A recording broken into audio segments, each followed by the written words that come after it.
మనం ఇంటర్నేషనల్ న్యూస్‌ని ఎప్పటికప్పుడు టచ్ చేస్తున్నాం. అలా చూసేటటువంటి సందర్భంలో కొమైనీకి సంబంధించి ఇప్పుడు కొమైనీ వారసుడు ముక్తజా కొమైనీ ఎవరైతే ఉన్నారో తనకి సంబంధించినటువంటి అంశాన్ని గురించి మాట్లాడుకున్నాం. తనొచ్చేటప్పటికి నిన్న బయలుదేరినటువంటి సందులో అంటే తను ఐఆర్‌జీసీ అతన్ని రికమెండ్ చేసింది. స్ట్రాంగ్‌గా కొమైనీ కొడుకే ఉండాలన్నారు. అతన్ని పెట్టబోతున్నారు అన్నటువంటిది. ఆ టైంలో ఇజ్రాయెల్ అటాక్ చేసింది.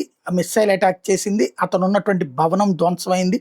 ఏమయ్యాడో తెలీదు చెప్పాల్సింది అన్నటువంటిది. ఆ తర్వాతన దాని మీదన ఇంతవరకు ఎలాంటి హడావిడి జరగలేదు. ఇంతవరకు బ్రేకింగ్‌లు ఇవేమీ రాలేదు. మొన్న కూడా ఫస్టు భవనం మీదన వీళ్ళు దాడి చేశారన్నటువంటిది వరకే పొద్దున పూటొచ్చింది.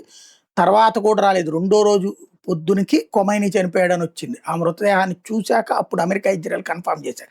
ఇప్పుడు మొక్తజా మొన్ననే రావాల్సినటువంటిది Ayatollah Abdullah Javadi Amoli grand Ayatollah Abdullah Javed Amoli ప్రస్తుతం కనిపించట్లేదు. ఇరాన్‌కి సంబంధించినటువంటి ఈయన కనిపించకపోవడం అన్నది మరొక సంచలనం అవుతుంది. ఏం జరిగిందో చూడాలి.